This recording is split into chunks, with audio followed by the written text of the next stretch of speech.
Hello friends, welcome to నా cricket. నేను Harsha. Match number 60 KKR versus GT match చూసుకుంటే కోల్కతాలో ఈడెన్ గార్డెన్స్లో మ్యాచ్ అయితే అవబోతుంది. వెదర్ ఈ మ్యాచ్ని చాలా చాలా ఇంపాక్ట్ అయితే చేయబోతుంది.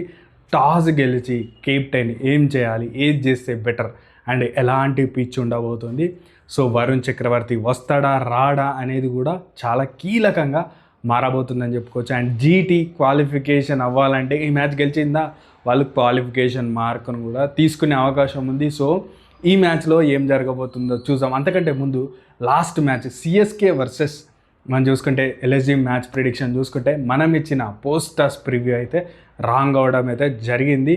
టాస్ టైంలో సునీల్ గవాస్కర్ గారు చేసిన కామెంట్స్ చూసిన తను ఏం చెప్పినాడు, ఇది రెడ్ సాయిల్ పిచ్, మనం ప్రివ్యూలో మాట్లాడుకున్నాం. బ్లాక్ సాయిల్ పిచ్ అయితే ఫస్ట్ బ్యాటింగ్ చేయడం బెటర్, ఎందుకంటే డ్యూ రావట్లేదు, కొంచెం ఇబ్బంది పడే అవకాశం ఉంది చేజింగ్లో. బట్ రెడ్ సాయిల్ ఉంటే మాత్రం చేజింగ్కి ఈజీగానే ఉంటుందని నేనైతే చెప్పడం జరిగింది ప్రివ్యూలో.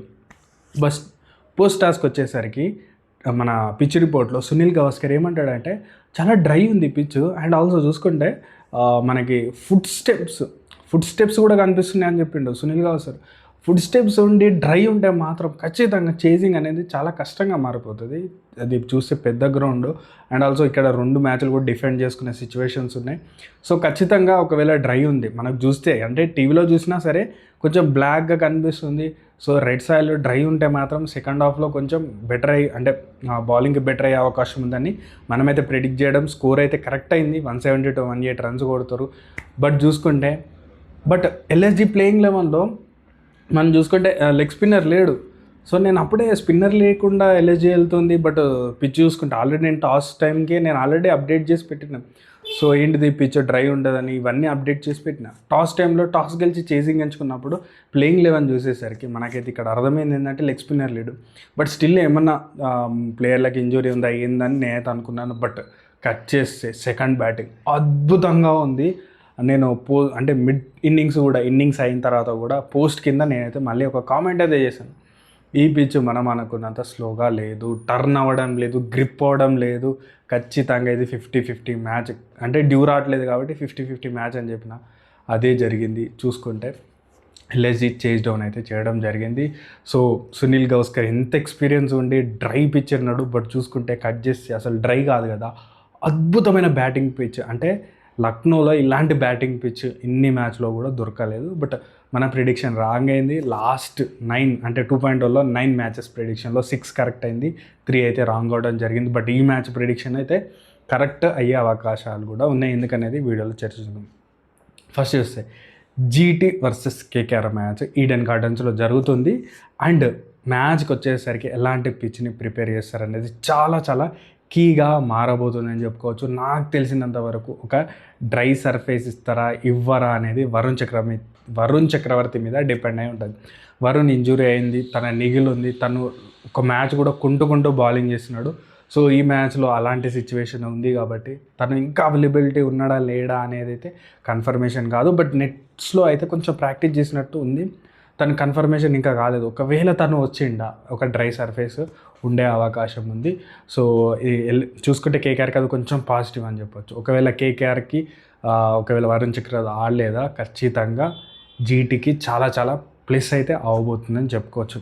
అండ్ వెదర్ అండ్ పిచ్ అంటే టాస్ చాలా కీలకంగా మారే అవకాశాలు ఉంది. టాస్ గెలిచి ఏం చేయాలంటే డ్యూ ఫ్యాక్టర్ వచ్చే అవకాశాలు కనిపిస్తున్నాయి. హ్యూమిడిటీ ఎక్కువ ఉంది, మార్నింగ్ నుంచి కూడా కొంచెం క్లౌడ్ కవర్ కనిపిస్తున్నా, ఈవినింగ్కి మనం చూసుకుంటే హ్యూమిడిటీ ఎక్కువ ఉంది, అండ్ ఆల్సో డ్యూ ఫామ్ అయ్యే కండిషన్స్ అయితే కనిపిస్తూ ఉండడం. సెకండ్ హాఫ్లో డ్యూ వచ్చే అవకాశం ఉంది.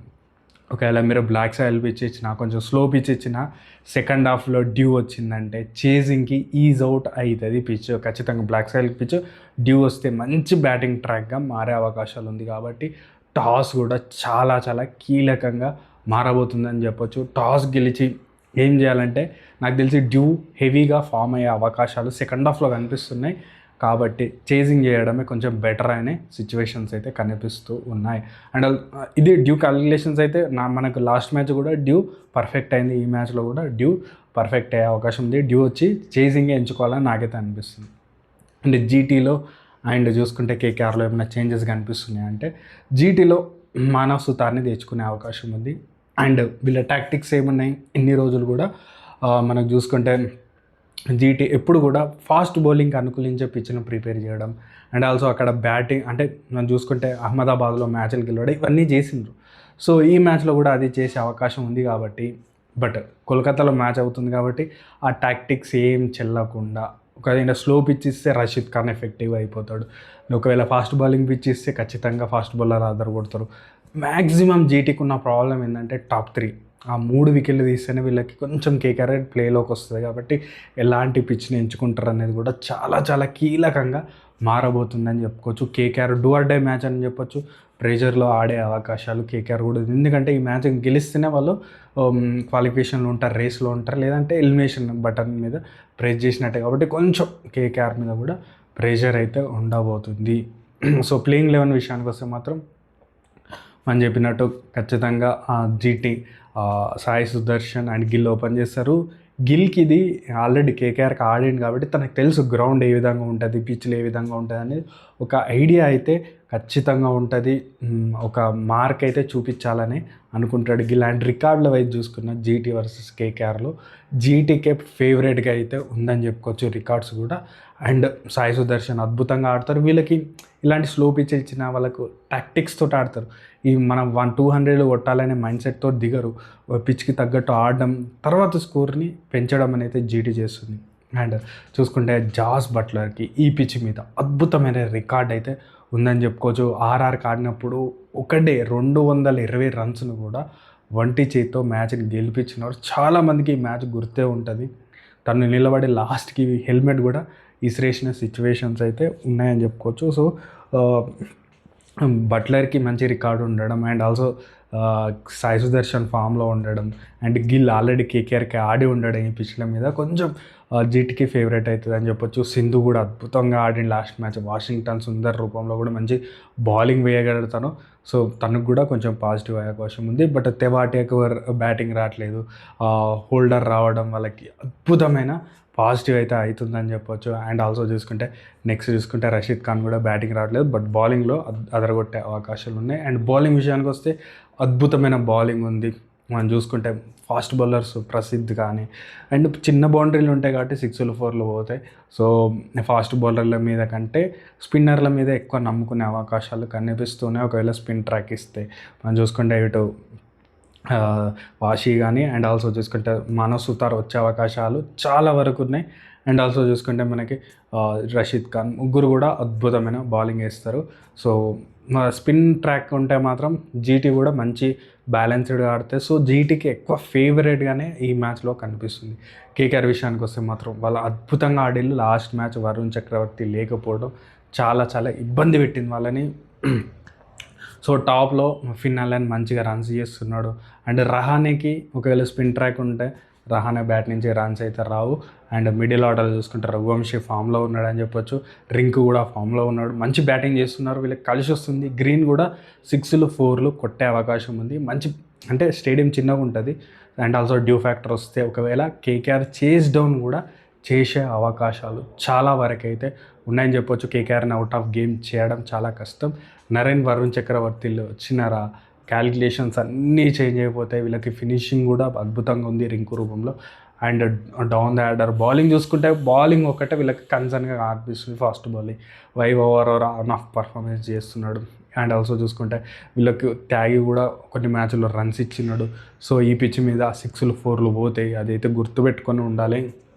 అండ్ కేకేఆర్కి కూడా ఈ గ్రౌండ్లో మంచి రికార్డ్స్ లేవు 2026లో కాబట్టి సో రెండు టీమ్స్కి చాలా ఇంపార్టెంట్ మ్యాచ్. అండ్ ఆల్సో జీటీకి చాలా చాలా ఇంపార్టెంట్ మ్యాచ్. కేకేఆర్ అయితే ప్రెషర్లో ఆడబోతుందని చెప్పచ్చు. అండ్ మన ఫేవరెట్ సెగ్మెంట్ విన్ ప్రిడిక్షన్ విషయానికి వస్తే ఈ మ్యాచ్ టాస్ కీలకంగా మారబోతుంది. డ్యూ వచ్చే అవకాశాలు చాలా వరకు ఉన్నాయి ఇప్పటివరకు క్యాలిక్యులేషన్స్. సో డ్యూ వస్తే మాత్రం చేజ్ చేయడం చాలా చాలా బెటర్ అనేది అనిపిస్తుంది. ఒకవేళ డ్రై సర్ఫేస్ ఉండి దెన్ డ్యూ రాకపోతే ఫస్ట్ బ్యాటింగ్ చేసుకోవడం కొంచెం బెటర్ అనిపిస్తుంది. బట్ డ్యూ వస్తుంది కాబట్టి ఖచ్చితంగా చేజింగ్ టీమ్కే విజయ అవకాశాలు ఎక్కువ ఉన్నాయి. ఒకవేళ కేకేఆర్ చేజ్ చేసే అవకాశాలు ఉన్నాయి డ్యూ వస్తుంది కాబట్టి. సో మళ్ళీ చెప్తున్నా and also post toss preview కూడా ఛానల్లోనే వస్తుంది, యూట్యూబ్ ఛానల్లో మనమైతే పెడతాను. సో టాస్ అయిన 10 minutesలోనే యూట్యూబ్ ఛానల్లో పోస్ట్ వస్తుంది. సబ్స్క్రైబ్ చేసుకోండి, లైక్ చేయండి, ఆ వీడియోని ఫుల్గా చూడండి, సరిపోతుంది. మనమైతే ఎలాంటి బెట్టింగ్ యాప్స్ని ఎంకరేజ్ చేయడం లేదు.